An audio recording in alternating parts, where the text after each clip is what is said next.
Hi, folks. Welcome to Crisco's Corner. Well, you're going to love this one.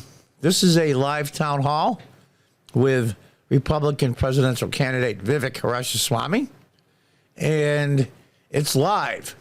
Now, I assume most of the people in the audience are Republicans, being this is a Republican candidate, but not necessarily. But when he starts talking about J6, he starts talking about other things. It's, they freak out. They really do. And Abby, I forget her last name. She's worthless. They all are. Keeps interrupting them, and it's really comical. And I got to give Ramaswamy credit. He talks right over her, doesn't let her talk over him or stop him. I'm sure the producers and CNN were freaking out in her earpiece going, you need to keep this guy quiet. But anyway, let's listen to it, and I'll comment along the way. Let me ask you about something that you said at the debate last week. You used the phrase inside job to describe what happened on January 6th. The next day, Capitol rioter Alan Hostetter highlighted your comments at his sentencing. He is going to prison for 11 years. Hostetter threatened members of Congress. He brought a hatchet, knives, pepper spray, stun batons, tactical gear to the U.S. Capitol. Are you concerned that a convicted felon like that is now promoting your comments in court? Now, here's the thing. What a loaded question. So they got some nut bars that were in the rioting in January 6th. When you have that many people, you're going to get some nut bars. It's like saying, Mr. Ramaswamy, why don't you stop beating your wife? And, of course, he knew this was, it wasn't sure about this question, but I'm sure he knew he was going to get a load of questions. And let's see how he handles it. So here's my concern, Abby. And I want to tell you guys where I'm at. If you had told me, it's close to 3 years ago that January 6, 2021 happened. If you had told me 3 years ago, back when I was a biotech CEO, not steeped in this world, I was just consuming passive media, but was focused on my world of developing medicines. If you had told me that January 6th was in any way an inside job, the subject of government entrapment, I would have told you that was crazy talk. Fringe conspiracy theory nonsense. I can tell you now, having gone somewhat deep in this, it's not. I mean, the reality is this. We do have a government, first of all, we have to acknowledge, that has lied to us systematically over the last several years about the origin of COVID-19. Now, at this point, I'm sure the CNN producer is blasting in her earpiece going, all right, cut this guy off. I'll give you the, when to cut this guy off. We'll let him talk a little bit. So we'll see what happens here. It's funny. About the Hunter Biden laptop that we were told was false by 51 CIA experts and otherwise before we now know that it was true. You can go straight down the list, the Trump-Russia disinformation collusion hoax, all of it. Now we come to January 6th. The reality is we know that there were federal law enforcement agents in that field. We don't know how many. I think it's shameful. If I may finish this answer. Well, and there he said it. There were FBI agents planted in the crowd. And that's when the producer said, cut him off, cut him off. I have zero doubt. Well, you don't have any evidence. There's tons of evidence. Now, we don't know if it was 10 or 200 agents. That is true. Like to find out. In fact, that's why I think a lot of like the reporter, the journalist for Blaze TV has to turn himself in 2 days. He's being charged with who knows what. But as a journalist, he's allowed to film what was going on in the Capitol that day. And they wanted all of his footage from his cell phone and or his cameras, whatever he was using to record. And what he did was he made a copy and then gave the original video to the FBI at their request, probably had a court order, and they said it's not all of it. Well, I gave you all of it, he said. What they're upset about is individuals with footage that's able to pick out FBI informants or FBI agents or people working with the FBI, not necessarily agents. And so they're trying to cover up their tracks. When Christopher Wray, the FBI director, was asked directly how many FBI agents or informants or people that are associated with the FBI were in the crowd, he says, I can't tell you that. I can't tell you how many. He didn't say zero. This is really important. I'm gonna go ahead and interrupt you here because I you're know saying that there establishment doesn't approve of this you're message. saying I know that there this, were but federal we should agents. be able to talk about this. You're saying that there were federal agents. This is in the important to crowd. talk about. You are saying there were federal agents in the crowd on January 6th. Yep. There is no evidence that there were federal agents in the crowd on January 6th. Now, that's a lie. There is evidence. There's a ton of whistleblowers. But Christopher Wray, the head of the FBI, but not saying it was zero, confirmed there were some. Now, they weren't necessarily all agents, so she may be technically right. I don't know. We're never going to really find out the total number, but let's listen on. So why, before Congress, when pressed on what the number was, they didn't say there were none? They just couldn't say how many there were. So you're saying that that you have not seen any evidence. So that we've there seen were, multiple. and so We've seen multiple informants suggesting that there were. We know people were FBI informants who were asked to. Is there any evidence? May I just finish this, and then you can come back and question me? But let me clarify. I know it's very uncomfortable for you. I'm going to clarify my question. I know this is an uncomfortable issue. I'm going to clarify my question to you. She wants them to shut up. That gets them to shut up. Let me clarify my question. It's an old trick by interviewers so that you take back control over the conversation, and he's not going for it. Many people, but we have to do the truth here. I'm going to clarify my question because I want to make sure that you understand what I'm asking. I understand this deeply. And I told you, I was with you 3 years ago. I'm not there now. Where is the evidence? Yes. Where is the evidence that the government had a plot? Let's do this. An inside job. But no, I'm going to tell you what an inside job is because I'm not violence on January 6th. I'm not going to let you put words in my mouth. I'm going to put my words in my mouth. And I'm going to tell you what I mean by that. Where is the evidence that the government was Where is the evidence? Where is the evidence? Involved entrapment, in planning or executing January 6th? So I'm going to give you hard facts. And if I may, Abby, I know this is going to be a little uncomfortable, but we're going to go through this, and you can push back on it after that. And you can push back on that. And let's do this fairly. Now, she stands there and says, from CNN, the most trusted name in news, let's stick with the evidence and the facts. These guys went on for on and on and on and on about the Russian collusion and how President Trump is in the pocket of Putin and he's a puppet, and on and on and on, that he was urinated on by prostitutes in Moscow, President Trump, and all this other crap with zero evidence, zero facts, zero.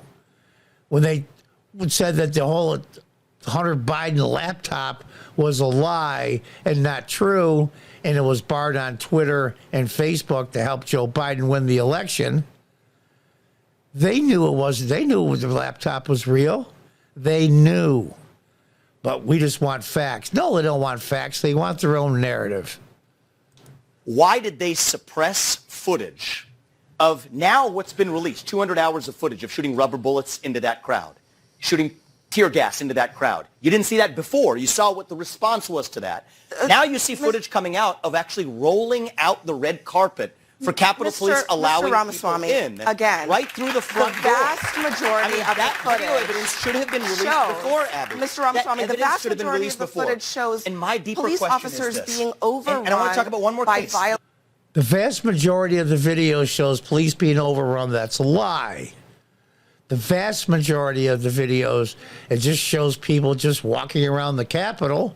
In fact, some of the Capitol Police looks like they were giving guided tours. Remember the, what's his name, the shaman there? They led him into the Senate chamber with a bunch of people, let him walk around for a while, and the cops said, okay, time's up, you guys got to go, and they thanked the police officers for letting him walk around. No, the vast majority of the footage was not violence. They want facts, that's a lie. This is really important. Writers. That's I'm going to give you some hard facts. So here's what entrapment is. Cherry pick. I'm not cherry picking. If I may finish. You can't cherry pick. You can't cherry pick. Are you freaking kidding me? That's all they do is cherry pick. All they do. Abby, if I may finish, Abby, I'm not cherry picking. Examples. To the contrary. To the contrary. You know who cherry picked? You know who cherry picked? The government. That is what happened. The government cherry picked 12 hours of footage. When there was 200 hours of footage. So cherry picking was the government, not me. Release the whole thing. And let me just finish one thing, too, because this is super important as a topic. So I think this is a civil libertarian issue of our time. Gretchen Whitmer's kidnapping. I want to be really clear on this, because it's the same issue in the same FBI, same even part of the FBI. 3 people who were in an alleged plot to kidnap Gretchen Whitmer were acquitted at the end of trial because it was entrapment. That is, government agents put them up to do something they otherwise wouldn't have done. They gave them credit cards with spending limits of up to $5,000, encouraged them to buy munitions, plan something they weren't otherwise willing to plan. So much so, and I want people at home to know this, especially CNN viewers to know this, is that one of the jurors went to those defendants and apologized afterwards, gave him a hug, apologized, seeing what the government had put a poor guy up to who had to... Now, did CNN cover the fact that these three guys were found not guilty? No. It's a lie of omission. They even talk about the fact that this juror hugged them and said they were sorry? No. We want just the facts they want. It's a common phrase, a lie of omission. But not telling the whole truth is the same as lying. Go to some Mexican restaurant across the street to get hot water. These people were exploited with credit cards up to $5,000, FBI agents putting them up to a kidnapping plot that we were told was true but was entrapment. Same thing with the Capitol Police, people letting them in freely. Many of those people then being charged. Ramaswamy, look, the government cannot put you up to do something and then charge you for it. Look, that's wrong. I don't want to have to. Wrong to the left or the right. I don't want to have to. I don't want to have to interrupt you. I don't want to have to interrupt you. Are you insane? That's all you've been doing. They let him go on about the Gretchen Whitmer so-called kidnapping in the trial when those three guys were found not guilty because it wasn't about January 6th. January 6th is everything to these people. It is everything. It's the major charge, one of the major charges against President Trump. The insurrection. If that was an insurrection, it was the worst insurrection of all time. Nobody had any guns or rifles. Not a shot was fired except for one that killed one of the people in there. Ashley Babbitt, I believe her name is. The only one that was fired by a Capitol Police officer. That's it. The only shot fired. Do you think this is like 1500s England where you capture the castle and now we're in charge of the government? It doesn't work that way. It doesn't. And everybody knows it. It wasn't an insurrection. It was a bunch of really aggravated, pissed off people that had been ignored by their political leaders for decades and were angry. But I don't want you to mislead the audience here or I'm at home. I think they've been misled by the mainstream media. No. Did you hear that? This is the end of the video. I don't want you misleading the audience here, the people watching. And the audience laughed. They laughed. Why? Because it's funny. CNN would say on live TV to a Republican candidate for president, we don't want you to mislead people. I mean, you got to be kidding me. Either one of two things. They're the worst hypocrites and grifters that ever lived, and that's probably true. But they are so self-unaware of their own BS. I don't want you to... It's amazing to me. It's amazing. We don't want you to mislead the audience. I mean, you got to be kidding me, right? You have to be kidding me. Now, CNN isn't the worst, but they're damn near. MSNBC is the worst. Watch one of my other videos I just put out a couple days ago that shows some clips of some just unbelievably nutbar stuff they're saying about Trump, comparing him to Mussolini and others. He's going to take over the government. He's going to assassinate the first lady. It's insane. It's insane. Misleading people. You got a nerve on you I'm glad my tooth doesn't have. So there it is, folks. I'm not a big Ramaswamy fan. I don't dislike the guy. I think he's got a lot of balls.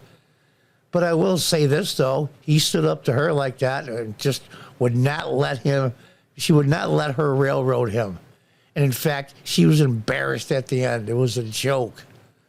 Very much like the town hall with President Trump a few months ago, and I forgot the girl on CNN who's worthless. They just can't stand the scrutiny. They just can't stand people telling the truth. And not just the truth, the whole truth.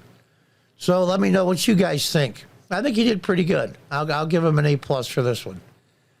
Until next time, God bless, goodbye, and good luck.